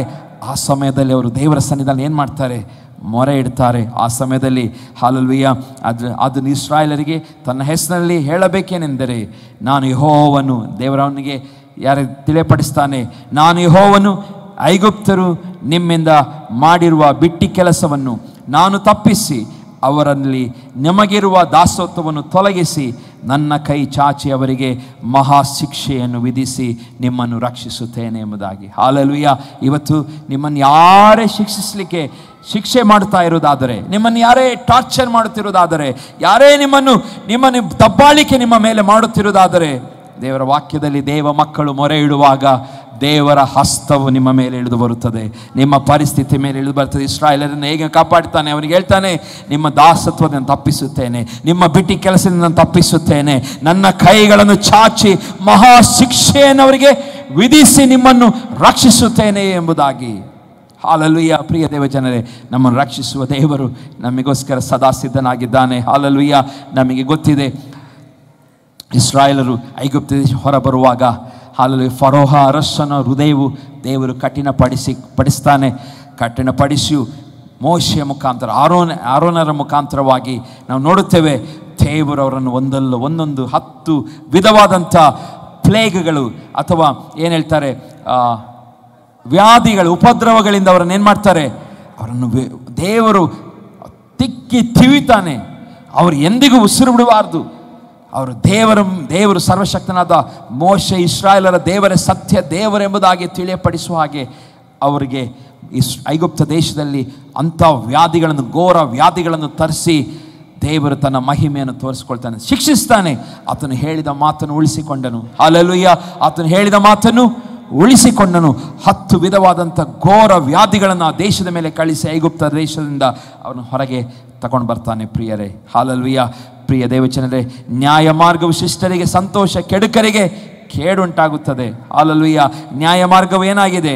ಶಿಷ್ಟರಿಗೆ ಸಂತೋಷ, ಕೆಡುಕರಿಗೆ ಕೇಡು. ಜ್ಞಾನೋಕ್ತಿ 21:15 ನ್ಯಾಯ ಮಾರ್ಗವು ಶಿಷ್ಟರಿಗೆ ಸಂತೋಷ, ಕೆಡುಕರಿಗೆ ಏನಾಗಿದೆ? ಕೇಡಾಗಿದೆ. ಕೆಡುಕರಿಗೆ ಎಂದಿಗೂ ಸಂತೋಷ ಸಿಗುವುದಿಲ್ಲ. ಅದೇನಾಗಿದೆ? ಅವರಿಗೆ ಕೇಡೆ ಉಂಟಾಗುತ್ತದೆ. ಹಾಗಾಗಿ ಪ್ರಿಯ ದೇವಜನರೇ, ನಮ್ಮ ದೇವರು ನಮ್ಮನ್ನು ರಕ್ಷಿಸುವಂಥ ದೇವರಾಗಿದ್ದಾನೆ. ನಮಗೆ ಗೊತ್ತಿದೆ ಪೇತ್ರನ ಬಗ್ಗೆ. ನಾನು ಸಮಯವಿಲ್ಲ, ಇಲ್ಲಿಗೆ ನಾನು ಮುಗಿಸ್ತೇನೆ. ಬರುವ ಆದಿತ್ಯವಾರ ದೇವರ ಚಿತ್ತವಾದರೆ ನಾನು ಮಾತನಾಡುತ್ತೇನೆ. ಅದು ಒಂದು ನೆನಪಿಟ್ಕೊಳ್ಳಿ, ದೇವರ ಕೈ ನಮ್ಮನ್ನೇನು ಮಾಡ್ತದೆ? ವಿರೋಧಿಗಳಿಗೆ ಮಹಾ ಶಿಕ್ಷೆಯನ್ನು ವಿಧಿಸುವಂಥ ಕೈಗಳು. ಹಲ್ಲೆಲೂಯಾ. ವಿರೋಧಿಗಳಿಗೆ ಮಹಾ ಶಿಕ್ಷೆಯನ್ನು ವಿಧಿಸುವಂಥ ಕೈಗಳು. ಮತ್ತು ದೇವರ ಕೈಗಳು ನಮಗೆ ಜಯವನ್ನು ತರುತ್ತದೆ. ದೇವರ ಕೈಗಳು ನಮ್ಮನ್ನು ಸಫಲಪಡಿಸುವಂಥ ಕೈಗಳಾಗಿದೆ. ಒಂದು ವೇಳೆ ಸೈತಾನನ ಕೈಗೆ ಸಿಕ್ಕಿದೆ, ಸೈತಾನನ ಆಶೀರ್ವಾದವನ್ನು ಕದ್ದುಕೊಂಡು ಹೋಗ್ತಾನೆ. ಆದರೆ ದೇವರ ಹಸ್ತವು ನಮ್ಮನ್ನು ರಕ್ಷಿಸುವಂಥ ಹಸ್ತವಾಗಿದೆ. ಹಲ್ಲೆಲೂಯಾ. ದೇವರ ಹಸ್ತವು ನಮ್ಮನ್ನು ರಕ್ಷಿಸಿ ಕಾಪಾಡುವಂಥ ಹಸ್ತವಾಗಿದೆ. ದೇವರ ವಾಕ್ಯಗಳ ಮುಖಾಂತರ ನಮ್ಮನ್ನು ಆಶೀರ್ವದಿಸಲಿ. ಒಂದು ಸಣ್ಣ ಕಥೆಯೊಂದಿಗೆ ನಾನು ಮುಗಿಸ್ತೇನೆ. ಒಂದು ದಿವಸ ಒಂದು ಹುಡುಗಿ, ದೇವರ ಹಸ್ತದ ಬಗ್ಗೆ, ಒಂದು ಸಣ್ಣ ಹುಡುಗಿ ತಾಯಿಯೊಂದಿಗೆ ಅಂಗಡಿಗೆ ಹೋಗಿರ್ತಾಳೆ. ಅಂಗಡಿಗೆ ಹೋದಂಥ ಸಮಯದಲ್ಲಿ ಅವಳು ಆ ಅಂಗಡಿಯ ಮಾಲೀಕನಿಗೆ ಆ ಸಣ್ಣ ಹುಡುಗಿ ಅಂದರೆ ಬಹಳ ಪ್ರೀತಿ. ಈ ಅಂಗಡಿಗೆ ಹೋಗಿದ್ದಾಳೆ ಸಣ್ಣ ಮಗು ಎಂಬುದಾಗಿ ಅವನು ಡಬ್ಬವನ್ನು, ಅಂಗಡಿಯಲ್ಲಿ ಡಬ್ಬಗಳಿರ್ತದಲ್ಲ, ಚಾಕ್ಲೇಟ್ ಡಬ್ಬಗಳನ್ನು ತೋರಿಸಿ ಅವನು ಹೇಳ್ತಾನೆ, ನೀನು ಯಾವ ಚಾಕ್ಲೇಟ್ ಬೇಕಾದರೂ ತಗೋ ಮಗ, ನಿಂಗೆ ಯಾವುದು ಬೇಕು ಅದು ತಗೋ ಎಂಬುದಾಗಿ ಎಷ್ಟು ಸಲ ಹೇಳಿದರೂ ಆ ಹುಡುಗಿ ಏನು ಮಾಡೋದಿಲ್ಲ, ಆ ಚಾಕ್ಲೇಟನ್ನೇ ತೆಗೆಯೋದಿಲ್ಲ. ಚಾಕ್ಲೇಟನ್ನು ತಿರಸ್ಕಾರ ಮಾಡ್ತಾಳೆ. ಯಾಕೆ ತಿರಸ್ಕಾರ ಮಾಡ್ತಾಳೆ ಅಂತ ತಾಯಿಗೂ ಆಶ್ಚರ್ಯ. ಯೂಶ್ವಲಿ ಅವಳು ಹಾಗೆ ಮಾಡೋದಿಲ್ಲ. ಅವಳ ಮನಸ್ಸಿನಲ್ಲಿ ಬೇರೆ ಏನೋ ಉದ್ದೇಶಗಳಿದ್ದು, ಆದರೆ ಇವನು ಏನು ಮಾಡ್ತಾನೆ, ಎಷ್ಟು ಹೇಳಿದ್ರು ಕೇಳುವುದಿಲ್ಲ ಎಂಬುದಾಗಿ ಆ ತಾಯಿ ಪರ್ಚೇಸ್ ಎಲ್ಲ ಮಾಡಿ ಆದಮೇಲೆ ಲಾಸ್ಟಿಗೆ ಇವನು ಹೋಗ್ತಾನೆ, ಮಗ ಯಾಕೆ ನೀನು ಚಾಕ್ಲೇಟ್ ತಗೊಳ್ಳು, ಸುಮ್ಮನೆ ಆಗ್ತಾಳೆ. ಆದರೆ ಆ ಅಂಗಡಿಯ ಮಾಲೀಕ ಆ ಡಬ್ಬವನ್ನು ತೆಗೆದುಕೊಂಡು ತನ್ನ ಕೈ ತುಂಬ ಚಾಕ್ಲೇಟನ್ನು ತೆಗೆದು ಆ ಮಗಳ ಕೈಯಲ್ಲಿ, ಆ ಮಗುವಿನ ಕೈಯಲ್ಲಿ ಕೊಡ್ತಾನೆ. ಹೀಗೆ ಮಗಳು ಆ ಚಾಕ್ಲೇಟನ್ನು ಎರಡೂ ಸಣ್ಣ ಪುಟ್ಟ ಕೈಗಳಿಂದ ಎರಡೂ ಚಾಕ್ಲೇಟನ್ನು ತೆಗೆದುಕೊಂಡು ಅಮ್ಮನೊಂದಿಗೆ ಹಣ ಎಲ್ಲ ಕೊಟ್ಟು, ಸಾಮಾನಿನ ಹಣವನ್ನು ಕೊಟ್ಟು ವಾಪಸ್ ಹೋಗುವಾಗ ತಾಯಿ ನಿಧಾನ ಕೇಳ್ತಾಳೆ, ಮಗಳೇ ನೀನು ಯಾಕೆ ಅವರು ಅಷ್ಟು ಹೇಳಿದಾಗ ನೀನು ಚಾಕ್ಲೇಟ್ ತಗೊಳ್ಳಿಲ್ಲ, ಯಾಕೆ ತಗೊಳ್ಳಿಲ್ಲ ಎಂಬುದಾಗಿ ಕೇಳುವಾಗ ಅವಳು ಹೇಳ್ತಾಳೆ, ಅಮ್ಮ ನನ್ನ ಕೈ ಬಹಳ ಸಣ್ಣದು, ಅವರ ಕೈ ದೊಡ್ಡದಿದೆ. ಅವರು ಒಂದು ವೇಳೆ ಕೊಟ್ಟರೆ ನೋಡಿ, ನಾನು ಹೇಗೆ ಇಟ್ಕೊಂಡು ಹೋಗ್ತಾ ಇದ್ದೇನೆ, ಎರಡೂ ಕೈಗಳಲ್ಲಿ ನಾನು ಇಟ್ಕೊಂಡು ಹೋಗ್ತಾ ಇದ್ದೇನೆ. ಹಲ್ಲೆಲೂಯಾ, ಎರಡೂ ಕೈಯಲ್ಲಿ ಇಟ್ಕೊಂಡು ಹೋಗ್ತಾ ಇದ್ದೇನೆ ಎಂಬುದಾಗಿ ಮಗಳು ತಾಯಿಗೆ ಹೇಳ್ತಾಳೆ. ಹಲ್ಲೆಲೂಯಾ. ಪ್ರಿಯ ದೇವ ಜನರೇ, ಇವತ್ತು ನಾವಾಗಲೇ ಆಶೀರ್ವಾದ ಹುಡುಕಿಕೊಂಡು ಹೋದರೆ ನಮ್ಮ ಕೈಗಳು ಸಣ್ಣದು, ಸ್ವಲ್ಪವೇ ಹಿಡಿಲಿಕ್ಕೆ ಸಾಧ್ಯ. ಹಲ್ಲೆಲೂಯಾ. ಆದರೆ ದೇವರ ಹಸ್ತಗಳು ದೊಡ್ಡದಾಗಿದೆ. ಇವತ್ತು ಆ ಹಸ್ತದಿಂದ ದೇವರ ಆಶೀರ್ವಾದವನ್ನು ಕೊಡು ಎಂಬುದಾಗಿ ಕೇಳಿದರೆ ನಮಗೆ ಖಂಡಿತವಾಗಿಯೂ ಶ್ರೇಷ್ಠ ಆಶೀರ್ವಾದ ನಮಗೆ ದೇವರು ಕೊಡುತ್ತಾನೆ. ಹಲ್ಲೆಲೂಯಾ. ಇವತ್ತು ಆ ಮಾಲೀಕ ತುಂಬಿದ ಕೈಯನ್ನು ಕೊಡುತ್ತಾನೆ, ಎರಡೂ ಕೈಯಿಂದ ಹಿಡ್ಕೊಂಡು ಹೋಗ್ತಾಳೆ. ಹಲ್ಲೆಲೂಯಾ. ಇವತ್ತು ನಾವು ಅದೇ ರೀತಿ ಮಾಡೋಣ. ನಾವೇ ಆಶೀರ್ವಾದ ಹುಡುಕೊಂಡು ಹೋಗೋದು ಬೇಡ, ದೇವರಿಂದ ಆಶೀರ್ವಾದ ಕೇಳಿ ಪಡೆದುಕೊಳ್ಳೋಣ. ಹಲ್ಲೆಲೂಯಾ. ದೇವರಿಂದ ಆಶೀರ್ವಾದ ಕೇಳಿ ಪಡೆದುಕೊಳ್ಳುವನು ಅವನು ಭಾಗ್ಯವಂತನು. ಆ ಆಶೀರ್ವಾದ ಏನಾಗಿರ್ತದೆ? ಸ್ಥಿರವಾಗಿರುವಂಥದ್ದಾಗಿದೆ. ದೇವರ ವಾಕ್ಯಗಳ ಮುಖಾಂತರ ನಮ್ಮನ್ನು ಆಶೀರ್ವದಿಸಲಿ.